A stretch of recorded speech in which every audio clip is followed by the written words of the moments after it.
அஸ்ஸலாமு அலைக்கும். Welcome to பெனாஸ் cafe. இன்றைக்கி நம்மளுடைய சேனலில் 5 வகையான சட்னி ரெசிபிஸ் தான் பார்க்க போகிறோம்.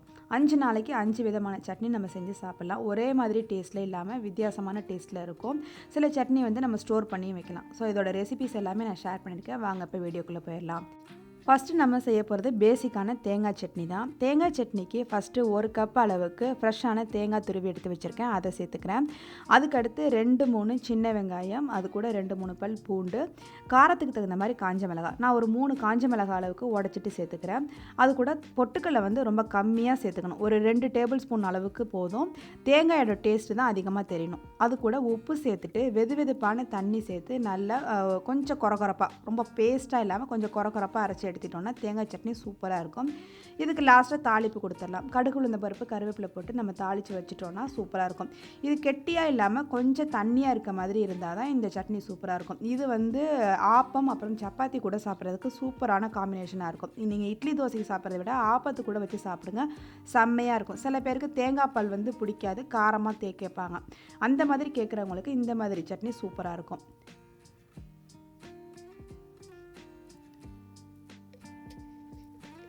அடுத்து நம்ம செய்ய போகிறது அவசர சட்னி. என்ன அவசர சட்னி அப்படின்னா, நம்ம வெளியில் போயிட்டோம் அப்படின்னா திடீர்னு ஒரு சட்னி அரைக்க டைம் இல்லை அப்படின்னா இந்த சட்னி உங்களுக்கு ரொம்ப கை கொடுக்கும். இதுக்கு 2 மீடியம் சைஸ் பெரிய வெங்காயம், அதே அளவு தக்காளி, நான் ஒரு 3 பழுத்த தக்காளி சின்னதாக எடுத்திருக்கேன். அதுக்கடுத்து 3 காஞ்ச மிளகாய் அடுப்பில் காமிச்சு சுட்டு வச்சுருக்கேன். அது கூட ஒரு சின்ன துண்டு வெல்லம், சின்ன துண்டு புளி, இது எல்லாமே மிக்ஸி ஜாரில் சேர்த்துட்டு அதுக்கு தகுந்த மாதிரி உப்பு, ஒரு 1/2 டீஸ்பூன் அளவுக்கு உப்பு சேர்த்து நல்லா பேஸ்ட்டாக அரைச்சி எடுத்துக்கணும். நம்ம வெளியிலலாம் போயிட்டு வரோம், திடீர்னு ஒரு மாவு இருக்குது ஆனால் சட்னி அரைக்க டைம் இல்லை அப்படின்னா இந்த சட்னி உங்களுக்கு ரொம்ப கை கொடுக்கும். ஸோ இந்த மாதிரி நல்லா பேஸ்ட்டாக அரைச்சி எடுத்துகிட்டு அதுக்கப்புறம் ஒரு கடாயில் கொஞ்சமாக எண்ணெய் சேர்த்துட்டு, எண்ணெய் காஞ்சதுக்கப்புறம் கடுகு உளுந்த பருப்பு கருவேப்பிலை கொஞ்சமாக பெருங்காயத்தூள், ஒரு 1/4 டீஸ்பூன் அளவுக்கு பெருங்காயத்தூள் சேர்த்துக்கோங்க. சேர்த்துட்டு இதை நல்லா இந்த சட்னியும் சேர்த்து நல்லா கொதிக்க விடணும். 10 நிமிஷம் அப்படியே சிம்லே விட்டுறணும். நல்லா கொதித்து வரணும். அப்போ தான் இந்த பச்சை ஸ்மெல் எல்லாம் போய் இந்த சட்னி நல்லா டேஸ்ட்டாக இருக்கும். தண்ணி நீங்கள் கொஞ்சமாக அலசிட்டு சேர்த்துக்கோங்க. கொதிச்சதுக்கப்புறம் இந்த சட்னியை கொஞ்சம் தண்ணியாக இருக்க மாதிரி தான் தெரியும். ஏன்னா நம்ம வெங்காயம் தக்காளி எல்லாமே வதக்காமல் பச்சையாக அரைச்சிருக்கனால கொஞ்சம் தண்ணி விட்டு வரும். மேலே இந்த மாதிரி நுர கட்டி கட்டி வரும். அப்போ நான் அடிக்கடி கொஞ்சம் கிண்டி கிண்டி விட்டிங்கன்னா உங்களுக்கு நல்லா கொதித்து வந்துடும். இந்த சட்னி ஒரு 2-3 நாள் கூட நீங்கள் ஃப்ரிட்ஜில் ஸ்டோர் பண்ணி வச்சுக்கலாம். உங்களுக்கு கெட்டே போகாது, சூப்பராக இருக்கும். இந்த சட்னி கோதுமை தோசை அப்புறம் இட்லி கூட சாப்பிட்றதுக்கு ரொம்ப சூப்பர் காம்பினேஷனாக இருக்கும். நான் மேக்ஸிமம் அவசரத்துக்கு இந்த சட்னி தான் செய்வேன். ஸ்கூலுக்கு கூட பிள்ளைங்களுக்கு நம்ம இதை செஞ்சு கொடுத்துடலாம். அதுக்கடுத்து நம்ம செய்ய போகிறது கார சட்னி. கார சட்னி செய்கிறதுக்கு நம்ம இதுக்கு மிளகாய் அதிகமாக யூஸ் பண்ணுவோம். நான் ஒரு 20-30 மிளகாய் சேர்த்துருக்கேன் கடாயில். அது கூட 1 டீஸ்பூன் அளவுக்கு நல்லெண்ணெய் சேர்த்து சிம்லையே வச்சு நல்லா வறுத்து விடணும். கைவிடாமல் வறுக்கணும். அப்போ தான் உங்களுக்கு மிளகா கருகாமல் இருக்கும், இல்லைனா கருகி போயிடும். ஸோ இந்த அளவுக்கு நல்லா பொறுமையாக வறுத்து விடுங்க. இதுதான் இதில் டைம் எடுக்கும். அந்த வறுக்கும் போது நல்ல ஸ்மெல்லு சூப்பராக இருக்கும். நல்ல கலர் சேஞ்ச் ஆகி வரும். அந்த அளவுக்கு நல்லா வறுத்து எடுத்துகிட்டு அதுக்கப்புறம் ஒரு 10 பல்லு பூண்டு, நல்லா பெரிய பூண்டு தான் நான் எடுத்திருக்கேன். இதை நான் கட் பண்ணிவிட்டு அதையும் சேர்த்துக்கிறேன். பூண்டு சேர்த்ததுக்கப்புறம் நம்ம ரொம்ப வதக்க தேவையில்லை. அது கூட ஒரே ஒரு தக்காளி மட்டும் சேர்த்துக்கலாம். அதை சேர்த்துட்டு நம்ம அப்படியே ஸ்டவ் ஆஃப் பண்ணிடலாம். அந்த மிளகா சூடு, அந்த பாத்திரத்தோட சூட்லேயே அந்த பூண்டும் தக்காளியும் கொஞ்சம் ஓரளவுக்கு வதங்கி வந்தால் போதும். ரொம்ப பச்சை மணம் மாறணும் அப்படிங்கிற அவசியம் இல்லை. மிளகா மட்டும் நல்லா வறுத்து எடுத்துக்கோங்க. இப்போ இது நல்லா ஆற வச்சுட்டு இதுக்கு உப்பு சேர்த்துக்கணும். நம்ம மிளகா நிறைய சேர்த்துருக்கனால உப்பு கொஞ்சம் கூட தான் சேரணும். ஒரு 1-1.5 டீஸ்பூன் அளவுக்கு உப்பு சேர்த்துக்கோங்க. இது நல்லா ஆறி வந்ததுக்கப்புறம் மிக்ஸி ஜாரில் ஃபஸ்ட்டு இந்த மிளகாயை மட்டும் சேர்த்து லைட்டாக உடச்சி எடுத்துக்கலாம். நம்ம மிளகாயை தனியாக உடச்சி எடுத்துக்கிட்டோம் அப்படின்னா தான் உங்களுக்கு அதுக்கப்புறம் சட்னி அரைச்சி பேஸ்ட்டு பண்ணுறதுக்கு நல்லாயிருக்கும். நீங்கள் பூண்டு தக்காளி எல்லாத்தையும் ஒன்றா சேர்த்துட்டிங்க அப்படின்னா அந்தளவுக்கு அரைப்படாது. ஸோ இந்தளவுக்கு கொரகொரப்பாக அரைச்சி எடுத்துகிட்டு அதுக்கப்புறம் பூண்டையும் தக்காளியையும் சேர்த்து தண்ணி சேர்க்காமல் நல்ல பேஸ்ட்டாக துவையல் மாதிரி அரைச்சி எடுத்துக்கோங்க. இந்த சட்னி நீங்கள் ஒரு 10-15 நாள் கூட ஸ்டோர் பண்ணி வச்சு சாப்பிட்லாம். ரொம்ப சூப்பராக இருக்கும். மில்லட் தோசை இல்லை இட்லி தோசை, நீங்கள் என்ன மாதிரி டிஃபன் செய்கிறீங்க அப்படின்னாலுமே இந்த சட்னி உங்களுக்கு சூப்பராக இருக்கும். வின்டர் டைம்லலாம் இந்த சட்னி சாப்பிட்றதுக்கு அவ்வளோ சூப்பர் டேஸ்ட்டாக இருக்கும். ஸோ இந்த மாதிரி ஃபைன் பேஸ்ட்டாக அரைச்சி எடுத்துகிட்டு இதை ஒரு பவுலில் மாற்றிடுங்க. மாற்றிட்டு அதுக்கப்புறம் இதுக்கு நம்ம தாளிப்பு கொடுக்கணும். நான் இந்த சட்னியை பவுலில் மாற்றிட்டு அது கூட கொஞ்சமாக அந்த மிக்ஸி ஜாரில் இருக்க சட்னி வரதுக்காக கொஞ்சமாக தண்ணி சேர்த்து அலசி விட்டு இதில் சேர்த்துக்கிட்டேன். இந்த அளவுக்கு பேஸ்ட்டாக இருந்தால் கரெக்டாக இருக்கும். அதுக்கடுத்து வந்து இதுக்கு நம்ம தாளிப்பு கொடுத்துடலாம். தாளிக்கிறதுக்கு கண்டிப்பாக நல்லெண்ணெய் யூஸ் பண்ணுங்கள். அப்போ தான் வந்து உங்களுக்கு மிளகாயோட சூடு வந்து தணிகிற மாதிரி இருக்கும். நல்லெண்ணெய் கொஞ்சம் தாராளமாகவே நம்ம சேர்த்துக்கணும். ஒரு 2லேருந்து 3 குழிக்கரண்டி அளவு கூட நம்ம சேர்த்துக்கலாம். எண்ணெய் நல்லா காஞ்சி வந்ததுக்கப்புறம் வெறும் கடுகு உளுந்து பருப்பு மட்டும் பொரிய விட்டால் போதும். கருவேப்பிலை தேவையில்லை, தேவைப்படுறவங்க நீங்கள் சேர்த்துக்கலாம்.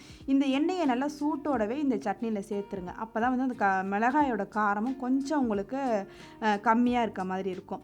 ஸோ சேர்த்துட்டு இதை நல்லா வந்து மிக்ஸ் பண்ணி விட்டுருங்க. அந்த எண்ணெய் சூட்டோடு இந்த சட்னியில் நல்லா மிக்ஸ் பண்ணி வச்சுட்டோம் அப்படின்னா நல்ல சூப்பர் ப்ரிசர்வேட்டிவாக இருக்கும். நீங்கள் ஒரு 10-15 நாள் கூட ஃப்ரிட்ஜில் வச்சு சாப்பிட்லாம். சூப்பராக இருக்கும். நான் அன்றைக்கி வந்து ராகி இட்லி தான் செஞ்சிருந்தேன். ஸோ இந்த மாதிரி மில்லட் இட்லி, தோசை இந்த மாதிரிலாம் செய்யும்போது இந்த சட்னி ரொம்ப சூப்பர் காம்பினேஷனாக இருக்கும். அதுக்கப்புறம் நீங்கள் மசால் தோசையெல்லாம் செய்கிறீங்க அப்படின்னா அந்த தோசையில் இந்த சட்னியை வந்து நீங்கள் பேஸ்ட் மாதிரி தடவிட்டு அதுக்கப்புறம் பூரி மசால் வச்சு நீங்கள் மசால் தோசை கூட செய்யலாம். சூப்பர் டேஸ்ட்டாக இருக்கும். ட்ரை பண்ணி பாருங்கள். அடுத்து நம்ம செய்ய போகிறது வதக்கி வச்ச தக்காளி சட்னி. இதுக்கு வந்து ஒரு பெரிய வெங்காயம், 2 தக்காளி, 4 காஞ்ச மிளகாய், 4 பல் பூண்டு எல்லாமே எடுத்து வச்சுருக்கேன். ஒரு கடாயில் கொஞ்சமாக எண்ணெய் சேர்த்துட்டு எண்ணெய் காஞ்சதுக்கப்புறம் 1 டேபிள் ஸ்பூன் அளவுக்கு கடலைப்பருப்பு, 1 டேபிள் ஸ்பூன் அளவுக்கு உளுந்து, இது ரெண்டுமே சேர்த்து நல்லா பொரிய விட்டுறேன். இந்த வெள்ளை உளுந்துக்கு பதிலாக நீங்கள் கருப்பு உளுந்து கூட சேர்த்துக்கலாம். வாசம் நல்லா சூப்பராக இருக்கும். இப்போ இந்த பருப்பு ரெண்டும் நல்லா பொரிஞ்சு வந்ததுக்கப்புறம் நம்ம எடுத்து வச்சுருக்க பூண்டு, காஞ்ச மிளகாய், வெங்காயம் எல்லாத்தையுமே சேர்த்து நல்லா வதக்கி விட்டுடலாம். மிளகாய் கொஞ்சம் நல்லா வறுபட்டு வந்ததுக்கப்புறம் நம்ம வெங்காயத்தை சேர்க்கணும். வெங்காயம் சேர்த்து நல்லா கொஞ்சம் டிரான்ஸ்பரண்ட்டாக வரணும். அந்தளவுக்கு வதக்கி வந்ததுக்கப்புறம் நம்ம தக்காளியை சேர்த்துக்கலாம். வெங்காயத்தை விட தக்காளி கொஞ்சம் அளவு கூட இருக்க மாதிரி சேர்த்தோம் அப்படின்னா இந்த சட்னிக்கு டேஸ்ட் நல்லா சூப்பராக இருக்கும். தக்காளி சேர்த்ததுக்கப்புறம் 1 டீஸ்பூன் அளவுக்கு உப்பு சேர்த்து நல்லா வதக்கி விட்டு சிம்லையே மூடி வச்சு ஒரு 5 நிமிஷம் வேக விட்டுட்டோம் அப்படின்னா தக்காளி நல்லா வெந்து வந்துடும். இந்த தக்காளி வந்து உங்களுக்கு காயாக இருக்க மாதிரி இருக்குது, பழமாக இல்லை அப்படின்னா நீங்கள் அது கூட கொஞ்சமாக புளி சேர்த்துக்கலாம். பழமாக இருக்குது அப்படின்னா புளி சேர்க்க தேவையில்லை. இப்போ தக்காளி நல்லா வெந்து வந்ததுக்கப்புறம் லாஸ்ட்டாக 2 டேபிள் ஸ்பூன் அளவுக்கு தேங்காய் சேர்த்துக்கோங்க. நான் வந்து தேங்காய் சேர்க்கும் போது ரெக்கார்ட் ஆகலை, அதனால் கொஞ்சமாக தேங்காய் போட்டு காமிச்சிருக்கேன். உங்களுக்கு தேவையில்லை அப்படின்னா இந்த தேங்காய் கூட நீங்கள் ஸ்கிப் பண்ணிக்கலாம். இதை சேர்த்துட்டு ஒரு 2 நிமிஷம் நல்லா வதக்கி விட்டுட்டு அதுக்கப்புறம் அப்படியே ஆற வச்சு அரைச்சி மிக்ஸி ஜாரில் சேர்த்து அரைச்சிக்கோங்க. அதுக்கப்புறம் கடுகு உளுந்த பருப்பு, கருவேப்பிலை போட்டு தாளிச்சிடலாம். இது நீங்கள் ஸ்கூலுக்கு பிள்ளைங்களுக்கு கொடுத்து வரதுக்கு ரொம்ப சூப்பராக இருக்கும். அதுக்கடுத்து நம்ம செய்ய போகிறது கதம்ப சட்னி. இதில் எல்லா விதமான இன்க்ரீடியண்ட்டுமே சேரும். அதுக்கு வந்து ஒரு கடாயில் கொஞ்சமாக எண்ணெய் சேர்த்துட்டு எண்ணெய் காஞ்சதுக்கப்புறம் 1 டேபிள் ஸ்பூன் அளவுக்கு முழு மல்லி, 1/2 டேபிள் ஸ்பூன் அளவுக்கு கருப்பு உளுந்து, அது கூட 2 காஞ்ச மிளகாய், 2 பச்சை மிளகாய், இது எல்லாமே சேர்த்து நல்லா பொரிய விட்டுறேன். மல்லி வந்து நல்லா வறுப்பட்டு வரணும். அந்தளவுக்கு சிம்லேயே வச்சு நல்லா வறுத்துக்கோங்க. அதுக்கடுத்து நல்லா ஒரு 10லேருந்து 12 சின்ன வெங்காயம் சேர்த்துட்டு அது கூட ஒரு பெரிய வெங்காயம் பொடியாக கட் பண்ணி சேர்த்துக்கிறேன். இந்த வெங்காயம் ஓரளவுக்கு நல்லா வதங்கி வரணும். அதுக்கப்புறம் கொஞ்சமாக தக்காளி, ஒரு தக்காளி போதும், அதையும் சேர்த்துட்டு லைட்டாக வதக்கி விட்டுக்கோங்க. தக்காளி 1 நிமிஷம் நல்லா வதக்கி விட்டுட்டு சிம்லையே மூடி வச்சு ஒரு 2 நிமிஷம் விட்டுட்டோம் அப்படின்னா தக்காளி ஓரளவுக்கு வெந்து வந்துடும். ரொம்ப கொலைய வேகணும் அப்படிங்கிற அவசியம் இல்லை. இந்த அளவுக்கு வெந்ததுக்கப்புறம் ஒரு கைப்பிடி அளவு புதினா, ஒரு கைப்பிடி அளவு கருவேப்பிலை, ஒரு கைப்பிடி அளவு மல்லி இலை, இது எல்லாமே நல்லா ஃப்ரெஷ்ஷான இலையாக எடுத்திருக்கேன். இது எல்லாத்தையுமே சேர்த்துக்கலாம்.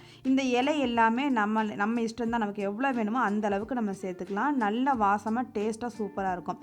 இது கூட 1 டேபிள் ஸ்பூன் அளவுக்கு 2 டேபிள் ஸ்பூன் அளவுக்கு தேங்காயும் சேர்த்துக்கிறேன். சேர்த்துட்டு இது கூட சட்னிக்கு தேவையான அளவுக்கு உப்பு சேர்த்துக்கலாம். சேர்த்துட்டு நல்லா வதக்கி விட்டுருங்க. இலை சேர்த்ததுக்கப்புறம் நம்ம ரொம்ப நேரம் வதக்கணுங்கிற அவசியம் இல்லை. ரொம்ப நேரம் வதக்கிட்டோம் அப்படின்னா நமக்கு கலர் சேஞ்ச் ஆயிரும். லாஸ்ட்டாக வந்து ஒரு டேபிள் ஸ்பூன் அளவுக்கு பொட்டுக்கடலை சேர்த்துட்டு அப்படியே ஸ்டவ் ஆஃப் பண்ணிடலாம். இந்த சட்னிக்கு புளி எதுவும் சேர்க்கக்கூடாது, புளிப்பு தன்மை தெரியக்கூடாது. அதனால தான் நம்ம தக்காளியுமே ஒன்று தான் சேர்த்துருக்கோம். இது நல்லா ஆற வச்சு அரைச்சிட்டு அதுக்கப்புறம் கடுகு உளுந்த பருப்பு, கருவேப்பிலை தாளித்து கொட்டிட வேண்டியதான். இது வந்து இட்லி, தோசை, மில்லட் தோசை இந்த மாதிரியான எல்லா விதமான டிஃபனுக்குமே ரொம்ப சூப்பராக இருக்கும். நீங்கள் சப்பாத்திலாம் செய்கிறீங்க, ரோல் பண்ணி கொடுக்குறீங்க அப்படின்னா இந்த சட்னி ஸ்ப்ரெட் பண்ணி நீங்கள் சப்பாத்திக்குள்ளே ஸ்டஃபிங் பண்ணி ரோல் பண்ணி கூட பிள்ளைங்களுக்கு ஸ்கூலுக்கு கொடுத்து விடலாம். ரொம்ப சூப்பராக இருக்கும். ஸோ இந்த 5 விதமான சட்னி ரெசிபீஸையுமே நீங்கள் ட்ரை பண்ணி பாருங்கள். ட்ரை பண்ணி பார்த்துட்டு எப்படி இருந்துச்சுன்னு உங்களோட கமெண்ட் பாக்ஸில் சொல்லுங்கள். அது கூடவே மறக்காமல் நம்மளுடைய சேனலை சப்ஸ்கிரைப் பண்ணிக்கோங்க. தேங்க்யூ.